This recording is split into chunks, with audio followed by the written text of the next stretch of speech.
welcome all to this panel discussion on going beyond diversity. I hope everybody is listening to me to what's said in the group. We have Natasha coming from WeTransfer, Helene coming from Randstad, and Philippe joining us from Coloplast, all of them in the Netherlands. And I am Anna Mulford. I am going to be moderating this panel, and I am joining from Porto in Portugal. We want to have a very inclusive conversation between not only the panelists, but later on and early on in the panel with everybody listening to on how can we promote a truly inclusive way of not only doing business, but marketing business and marketing job vacancies. So welcome all. Thank you for joining. And Natasha, can we start with you? Of course you can. So hi everyone. My name is Natasha. I work at WeTransfer as Chief Advertising Officer. I've been around there for 3 years now, and before that worked at Facebook, Instagram, and before that at eBay, so quite digital. In sales, so I think in many ways it's often slightly easier to hire females in sales than it is in tech, which is another part of our of the current company. And now, by the way, I just assume everybody knows WeTransfer, file sharing company. If not, start using it. But especially in the edtech area, anything engineering and development, it is quite a challenge. I've always been fascinated, I think, by diversity. And I know from my own experience that it is quite a battle to work your way through all the challenges that we'll probably talk about, which also enabled me to really focus on it and be that advocate in the company. I must say I was just joining another panel and I did agree on being better and becoming much more vocal about diversity in the company and really make an extra effort to get the levels right. Please ask any question you have. I will share any insight I have, and I will be transparent, honest, and open. Thank you, Natasha. You're welcome. This was, can you hear me? Okay. Yes. So this was very good. I would like to invite Philip for a very short introduction, also about his wonderful company he works with, and he has very important insight in marketing products in a very inclusive way. Welcome, Philip. Thank you very much. So I'm Philip. I work for Coloplast. Coloplast is probably the less known company that is in this call. Coloplast is a medical device company that develops medical devices for stoma and continence care. Stoma is the operation that you need very often after cancer or colitis or after a chronic bowel disease where your intestines don't end up into your normal stools via the rectum, but for example with a stoma, that is then the intestine that ends on the belly, for people that don't know stoma. And then you indeed understand immediately that if we are in the, to say it a little bit, pee and poo business, that there is a lot of taboos, but still also, for example, in the Netherlands, 80,000 and globally, millions of people that suffer from these chronic illnesses, and there's lots of taboos around it. So that's what we try to do at Coloplast, breaking those taboos around the diseases that our consumers are suffering from. Just a small word, because why I also like to join the Rise and Lead Summit is 13 years of experience in infant nutrition and pregnancy supplements. And for several companies, I traveled and interviewed so many pregnant women or women that are trying to get pregnant. And I saw a lot of interaction and insights into how this impacts life and career for women. Thank you, Philip. And now for a very short introduction as well from Helene, who works for a, I think, worldwide known recruitment office, Randstad. And Helene, could you tell us about your experience and what we can learn from advertising recruitment in an inclusive way? Yeah, thank you, Anna.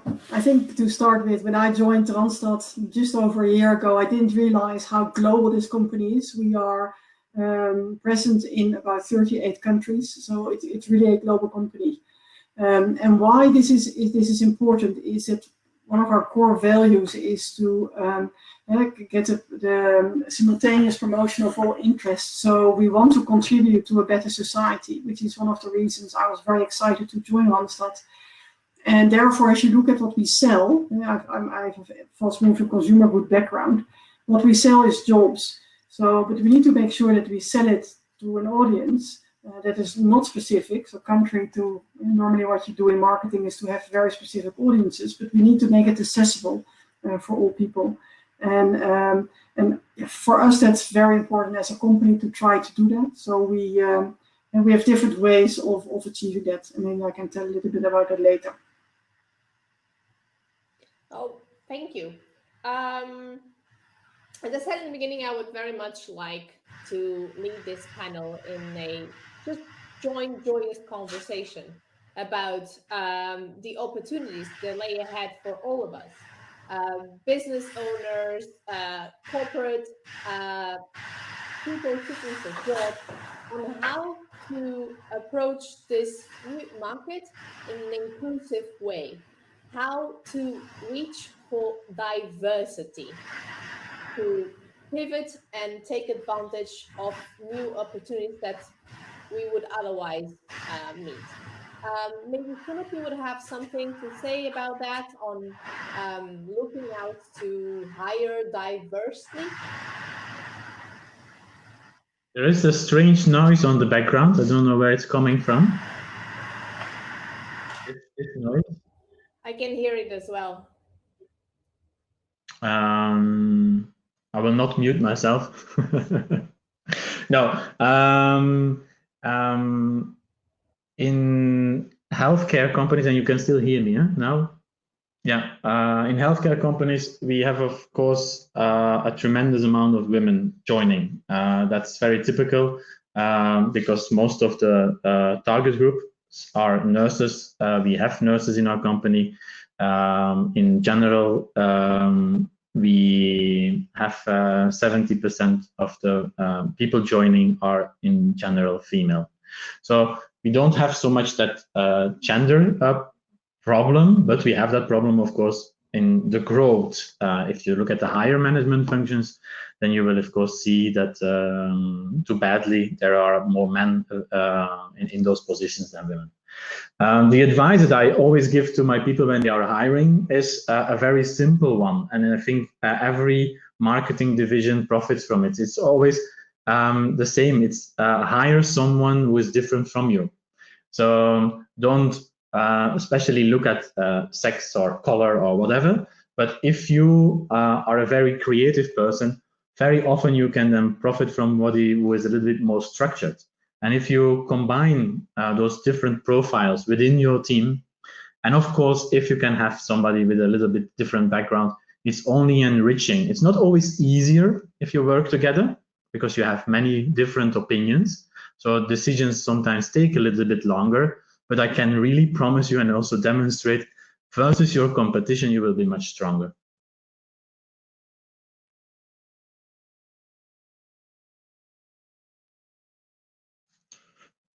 Unmute. Now you need to unmute. Anna, we can't hear you. Anna, you need to unmute.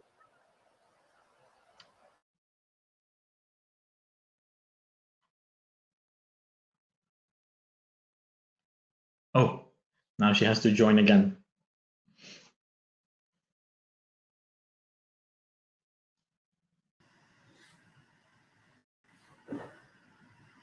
And maybe I can say something on recruiting and how to make sure that you create a diverse audience.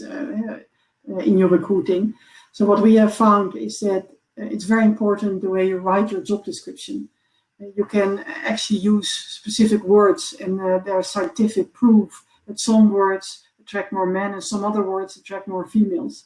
And it's words like fast pacing, result oriented, that scientifically women are just not really feeling very comfortable with, and say, okay, I will apply to another job.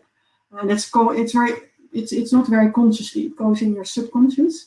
And we try with playing with language and having tools to assess the job descriptions on the language, to make it much more inclusive than probably unintentionally a job description was written. There is very, and also from, can you hear me now? Yes. Oh, thank God. There's I'm going to do one question myself regarding that. If I am the one looking for a new, and I'm like employers, employees and people in the job market are also kind of pre-formatted to look for certain positions, looking for certain keywords to fill into certain pigeonhole themselves, to say that. I think it's something that we as job seekers or people as job seekers will also have that bias. Then would you have a tip for everybody to also start looking to more diverse roles? Yeah, so the best companies nowadays, they need to look at skills and really assess people on that. So I think it's, you have two choices. Either you go for a job which is with the same job title that you had before, and I think many headhunters will look at that because they want somebody exactly fit to it. But the whole notion of skills and trying to portray yourself as a human being with talent and with skills that you can contribute to your next job, I think make that much more vocal in your own CV. Make sure that people understand that. And get away from just almost a prison of job descriptions. And, yes. And I think that is very, very important. Otherwise, I would never have made the jump from fast-moving consumer goods to HR services if people had not believed in the talent and the skills I had. Well, that's a role model to follow, a concrete example of success doing what you preach. And I remember in a previous conversation, Philip saying, I believe in everything in SCV.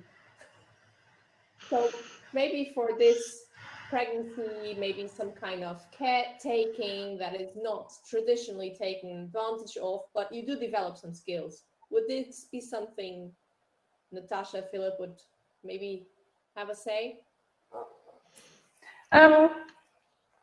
Yeah, I think it's,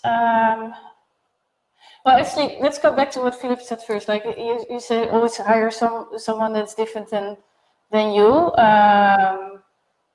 I normally change different and better than me, but that's just, I think it's similar. But try to find the ones that can add to the rest of the team, so that by default makes it very different. And I think, and it's also like, it's not gender anymore, luckily, it's much more diversity. So it's a combination of indeed like background, age, but I think the key thing that I'm always looking for is passion. And Ghislaine, to your point, you don't have that in a CV as such. Like I think most CVs are pretty boring. It's really, really hard to get to a level of a CV that really sparks and shows that you care. So I think that's more the additional cover letter that comes with it, or in the end, most of the people you'll find through other people, I think, because they kind of know who you are. I'm totally with you on that end. And I think indeed it's also build skills, build weird skills, and diversify your CV in that sense, I think. But I think it is true, like having a really diverse team. It can, by the way, also be a little challenge because it's people that also need to connect with each other, especially when you have different cultures.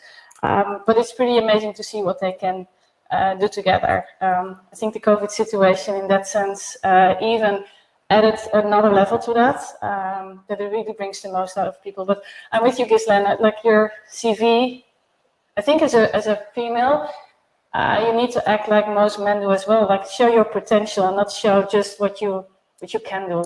And that's a tougher thing. And then as a hiring manager, also look for that potential that people might have. And you need to gamble a little, but that's much more fun.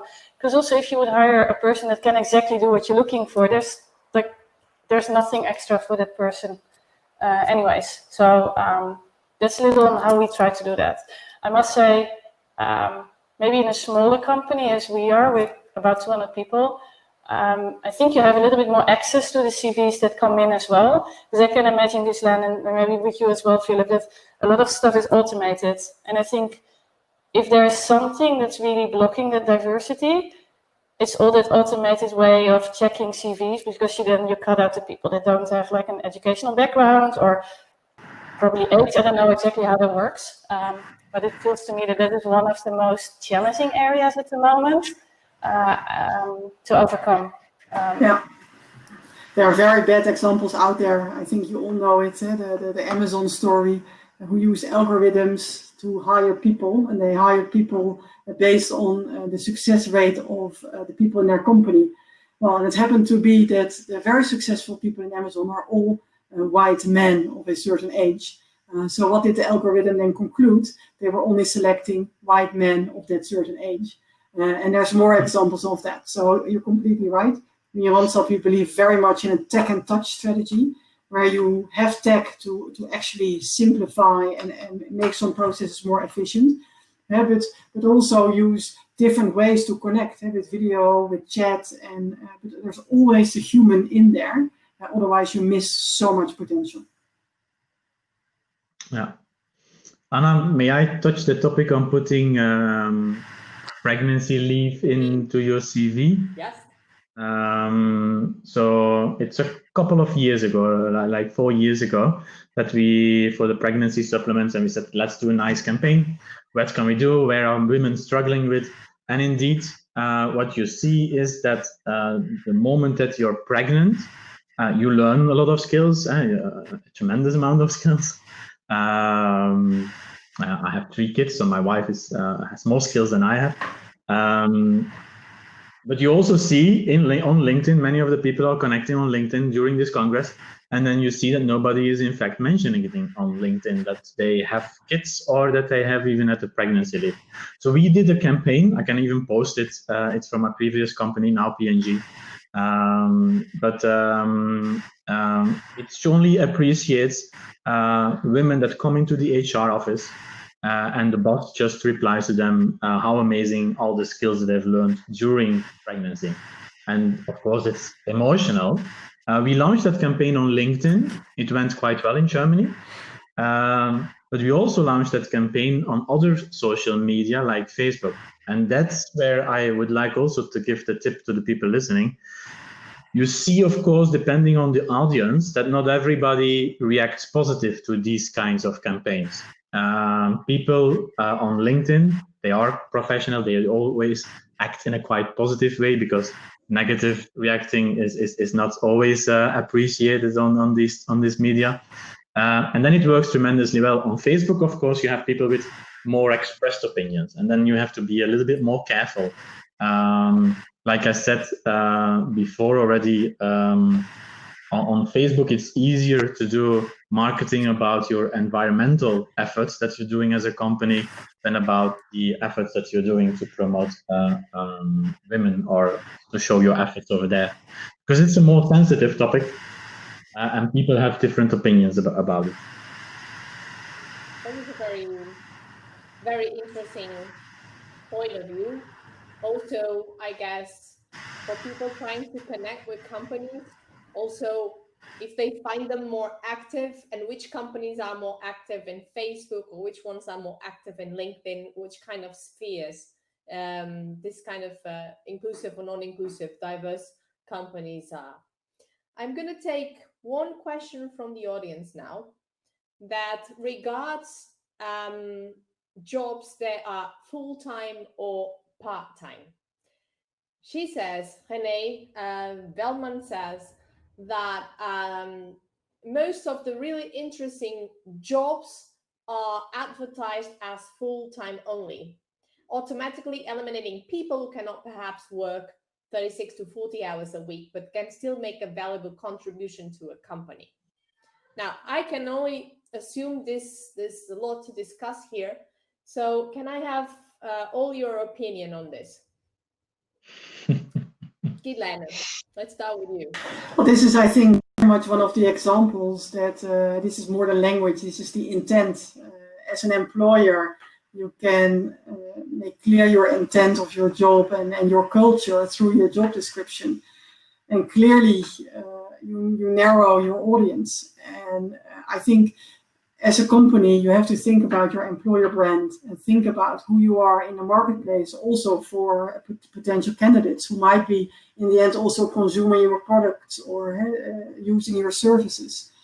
So I think I fully agree with René that the contribution might not be less. But if that's a belief by the company that it does, it tells a lot. So if you are, as a company, if you're willing to look a bit broader, then I would not mention full-time. If you would solicit with me, and it's a full-time job description, we don't mention full-time in the job descriptions by my knowledge, but if it would be there, and if you would send me your CV and say, you will never notice that my full-time is only a 4/5 or something, then I would certainly like to have that conversation with you. Yeah, I actually never realized. I also always put FTE in it, or I always see it there, but it's a very good point. I think there's also the practicality, to be honest, like the more hours people work is handy. And sometimes it's tougher, I think, to get 2 part-timers over 1 full-time is sometimes also has everything to do with the simplicity of headcount. But I think it makes a lot of sense. And also, I can imagine that people that want to work less sometimes put more energy or passion in it to really make it work. So I don't really have a proper answer, René, but it's definitely something I will promise to dive into as well. What I am also intrigued by is there's a company, I think it's in the UK, that does role sharing. So they hire 2 persons for 1 role, and they kind of work together and figure out when one works and the other. So they really are on top of it together, which also means if one is ill or the other one is on holiday, there's always one that is still there, even though it's in a part-time role. And that was actually something I was thinking about more, because that would really enable, for instance, women with kids who kind of want to still be at home as well, to get a full-time role, but just share it with another person. And I can only imagine that that would bring you even more than 100%. So that was more my way of thinking to figure out how would that work. Role sharing, very interesting. I've never heard about it. Yeah, I think it's a tiny company in the UK, like just a few women. I found them on LinkedIn. I'll find the link and share it. Oh, well, René knows that system, so maybe she can share. Yes. Yes, René, please do. Can work well, but requires a company structure to redesign jobs. Is it provocative to ask how well does this work in executive functions, where even if you're not in the office full time, I'm sure we all work full time, even when we don't want to. Yeah, indeed, you always work full time because at home you also have to work. And from the 17 people in my team, there is only 1 person working full time, and indeed, it's a guy, and he's like 28 years old, so he has no kids yet. But indeed, you also need to be aware that in the higher functions, and especially in the CEO function, you work day, night, weekends, and so on. It's even more than what we traditionally call probably a full-time job. But I think just go for a job that mentions full-time and show that you can do a full-time job in less time than the other colleagues, because that's what every manager sees when he hires people and looks for. And maybe also one thing to mention that what is full-time is full-time also if you work 36 hours and spread the other 4 in different times of the day. And I think many women that I know in the circles that I live, let's say, and they say I want to work 36 or 32 hours, which is quite normal in the Netherlands, to take care of the children. I think that in reality they probably work for 40 hours, but just get less pay. And I think what you see with men, they find it more normal and acceptable just to take some flexible time during the week and get paid full time. So I think it's also a mentality shift. And if you have the conversation with your manager that you get your results, then I think a lot is possible. Yeah. And of course, if you talk the Netherlands, we can be happy. When I was in Turkey, I also had a floor with like 40 women on it, and they were all working full time, even much more than full time. So there's also a cultural difference, of course. I also, to this topic, I do think COVID has changed quite a lot when it comes to when you work. So it's more distributed work from anywhere now, and also what I especially noticed at the beginning and throughout the company is that people started to work different hours. So I think that the 40 hours is still based on 5 days a week, 8 hours a day. But I think I'm not sure if you guys are reviewing when things go back to the new normal, and we could go back to work, if you would allow to continue doing that, because that would make such a difference, I think, to many. If you allow people just to take off a couple of hours in the afternoon to pick up kids until they go to bed, and then you open the laptop. I think there's massive opportunity in drastically change how we've always been working, and it will benefit, I think, so many people, and maybe even allow the weekends, which I know our CEO found a little controversial, but I thought, well, if I would say I can't work on Monday, but I would pick my Saturday, if you can make it work, why not? And that's then one of the positive outcomes of COVID, that people are realizing that hours worked is not between 9 and 5. Yeah, exactly. So actually not the best metric, the amount of hours you work. No, it's output in the end. Yeah. Indeed. So we need to change metrics on how we evaluate our contribution on work. Yeah, but many more companies are getting more into the performance culture of seeing the results instead of the hours sitting at the coffee machine. Yeah. I'm gonna pull that. Yeah. I see another interesting question, Anna, yes, of Geralda. Two very interesting questions. And we're talking about inherent bias. And we have two questions, one from Geralda that refers to age. And we have another one that refers to time being taken out of, I am going to say, corporate work. Because if you're home and you're taking care of someone, you're still working. You're just doing another kind of work, valued in a different way. But I think I'm going to start with the one of age. So when you enter and you're applying and you are either a bit older or a bit too young, which also happens, how can we address this bias?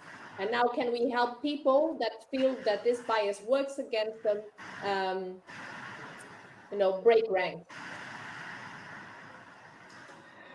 Yeah. The solution is, of course, now this is again this strange noise on the background.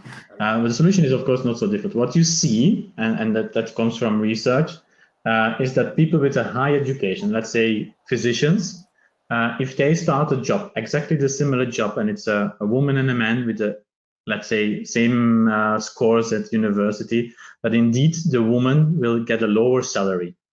How and why? There are tons of reasons, but then you see that one of those reasons is she is going soon to get pregnant, because they are already at the age of 25, and the mean age of getting the first child is 27.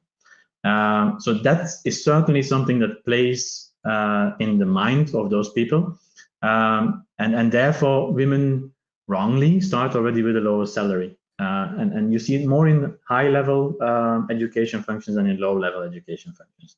But it's completely wrong. What can you do about it? I can give you the example that it's already an example of 8-9 years ago, where companies like Facebook and Apple offered women to freeze their eggs.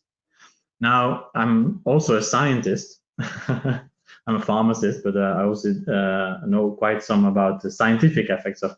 It's completely wrong in my eyes, and we can discuss that you would say to a woman, you should postpone your pregnancy, and we offer freely to freeze your eggs, even if popular companies like Facebook and Apple offer it. It should be just the opposite. You should go earlier from a physical point of view, but you should, as a company, promote it to get sooner pregnant. Is the solution freezing the eggs? No, I think it's a bad solution. Is a good HR policy the solution? I think yes, you should punish managers for doing this to women, or you should, in the solutions that you see on the internet, there are people that say you should tax companies more that do this, or several things. I think it's education, HR policy, where you should play it first. And then it's not only that age of 25, and I know that at the age of 27 you're getting pregnant. Then there is also the result of, and everybody must have seen this already, if you get 3 times pregnant, you'll have 3 years in your life where your manager says in your evaluation, yeah, you've not been present, I've not seen your work. So your salary increase is this tiny amount because you were not visible to me. And then, of course, the gap that is already present from the beginning only largens. Yeah. How could we address this, Natasha? That's that's how it works, I think, Philip, in most cases. I do think, like, to link to the Facebook remark, I remember freezing the eggs. I don't really have an opinion about that, but I do like the, it's not, they don't have only maternity leave, but they also have paternity leave now, and it's the same, and it's 4 months for all. I think that was quite a powerful step. I think, funnily enough, the guys felt more inclusive because apparently they did feel excluded from this whole journey. And at the same time, it also means that there's equality across, because it could well be the man or the female that you will lose for a couple of months. So I think that helps a lot. And in that sense, goes both ways. I think that is, that will always remain a challenge. Like, if you're out for whatever reason for a longer period of time, or you just started at the end of the year, there's always that thing about, I don't have enough information about you. I do think that's also up to you to make it really clear. Like, if you know you're going to be out for a couple of months, ahead of time say, like, hey, I know I will be out. I will probably bump into this issue. Which KPIs can we set that you feel that I did I got the most out of these months here? And maybe it should be a company policy. Yeah, HR might be the one that needs to lead that. But I think you also need to find a way for yourself to do that. I have 3 kids, so I was out for 3 times, 3 different companies. I had those similar challenges as well. So with the 3rd, I said, like, hey, I will be out. I will be back, I think it was end of December. So at end of year reviews, I don't want to hear anything about you were out for a couple of months before this review. I was here for at least 6. So what can I do in those 6 months to prove at the end of the year that I actually did an excellent job? And that helped a lot, actually. Yeah. Yeah, I fully agree. I was one of the managers in my previous company who got pregnant, and there were no rules. So I had good discussions with HR, and they changed it so that I was eligible for a bonus. Yeah, because it's not only the salary, it's also the bonus. You have to really make that KPIs relative to the time spent. I was interviewing for a job when I was 9 months pregnant, and I was just told to come back after my pregnancy because they didn't believe I would actually come back to work. So I recognized the feeling completely. And what I personally did after I had my 3 children is also trying to protect the young women in the company. So whenever I heard a manager say something about a younger woman and not hiring or whatever, I would also try to make it part of the conversation, because men many times don't even realize what they're saying, because at the same time, if you're back after 4 months of pregnancy leave, everybody says, "Oh, you're already back," right? So it's a very relative time. So before you leave, everybody thinks it's a long time, and afterwards it's a very short time, right?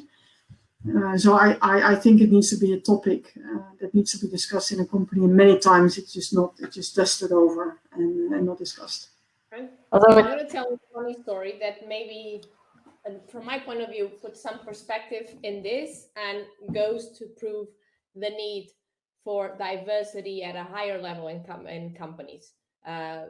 In this case, gender, but also backgrounds. So there's this very known story about this executive at Yahoo. There was the first female there, and she got very pregnant, and in 8 months pregnancy, she realized that the pregnancy parking space, it was non-existent in the company. So she had to park very, very far and walk heavily, with a 9-month-old baby in the belly towards the entrance. And it was just never realized, the need for such a thing. So the problem was never seen, because it was mostly white male. So this specific female problem was just never realized. And that goes to say that inclusion and diversity at the top tier of the companies help us realize not only internal problems like this, dealing with pregnancies, dealing with the need to get out to take care of the family, but also potential in the way we market our products, in the way we market our services, and the way we market our job vacancies, the roles we need. So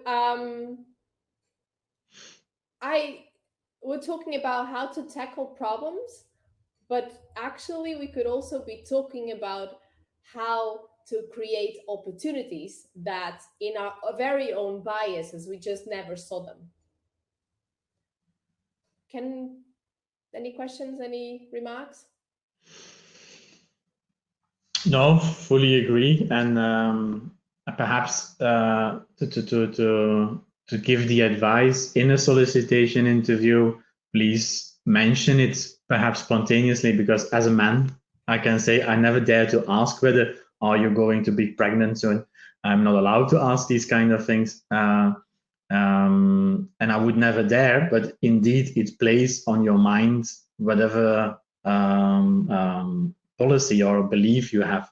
So why don't bring up the topic yourself? The same way as mentioning motherhood on your CV or pregnancy leave on your CV. So be open about it. It will only increase the acceptance of your CV and of your solicitation. Openness is a solution I think we all need. Yeah. And you will see the reaction, and then you will also be able to decide whether you want to work for that person or not. I must admit, I've also gave the advice to some young women to not be open, just to avoid it. I knew she was pregnant, and I said, if you go for this job, do not mention it, and mention it right after. Maybe not completely fair, but it helped get through it. So, but I appreciate the openness. So it's an interesting dilemma. It's taking a risk, but it might. I'm going to agree with you. It might pay off very, very well, because then you screen your employer as well. Sure. Beforehand. If we're not in times of scarcity, then I understand. Yeah, indeed. If you're already unemployed for a couple of years, it's of course much more difficult than if you have a job and you're soliciting, for example. Colville Corrigan is asking, we should aim to get a situation where we can be open. Yes, absolutely. I think we all agree on it. and that will help with the true inclusion. Any tip? This is a very tricky situation, of course. It's tricky. I think we all want to be open, both about ourselves, also about the way we welcome people to our organizations. What can we do about this? It's funny. And I want to hear from the audience as well. If you have an opinion, please share it here on the forum. What can we all do? Because I don't think it's only on the employer side. This is a joint collaboration. Yeah, totally. I think it's funny because what the field just said, and I like if we're in interviewing processes, I tend to not have a questionnaire because I kind of take it as we go. But at the same time, we're now diving like that whole challenge we have in engineering and development, where it's mainly guys, and you really want to hire females to avoid any kind of biases. There's now the thinking of having a set list of questions and potential tasks, so you can really measure people against the same questions and the same answers. Maybe actually, Ghislaine, is one for you to help me with. I kind of see the point, and we tried to do the same as Facebook when I was there, to get rid of that bias and hire it should make it easier to diversify, and at the same time,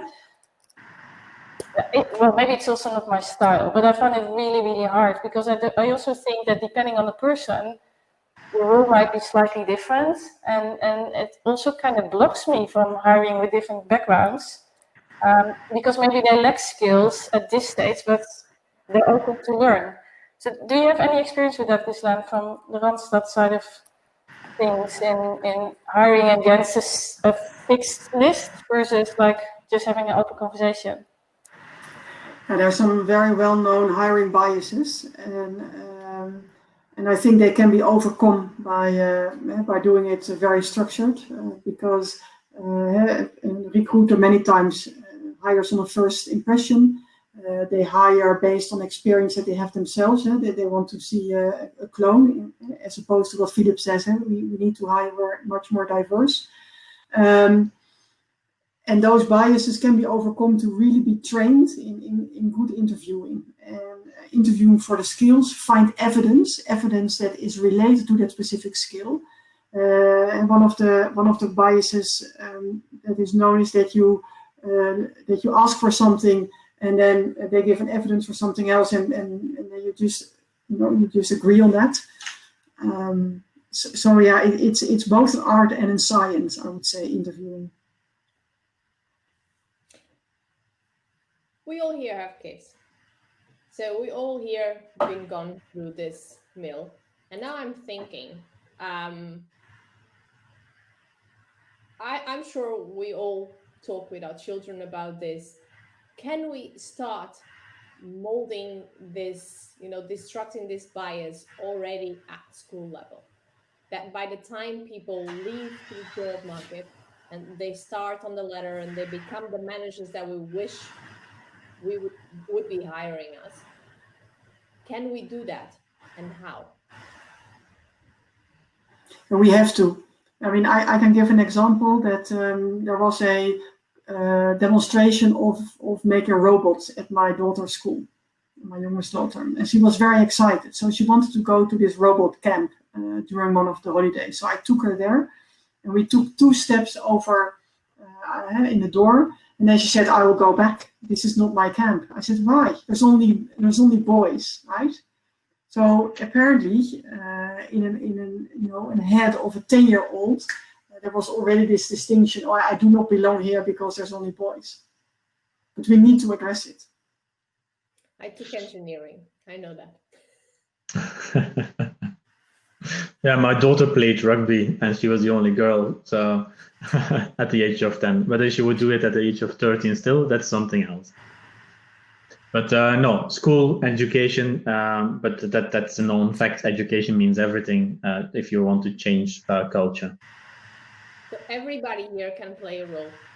Yes. The audience, job seeking, managers, parents. HR, everybody can play a role in shifting this towards this inclusive world we all want. True. Is there, I see,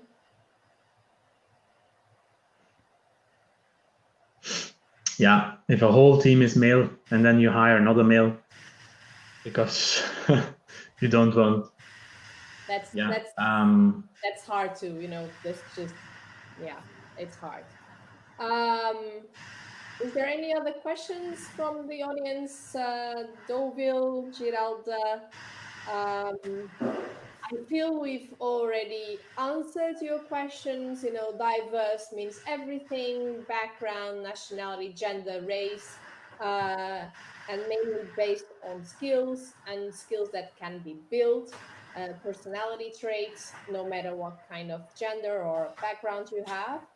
But if there is any other question coming from the audience, otherwise I feel we kind of answered mostly everything. Now, thank you. We are approaching the end of this session. I wanted to thank you all for the time and the insight and the positivity and the will to change and the will to work towards all of this that we preach.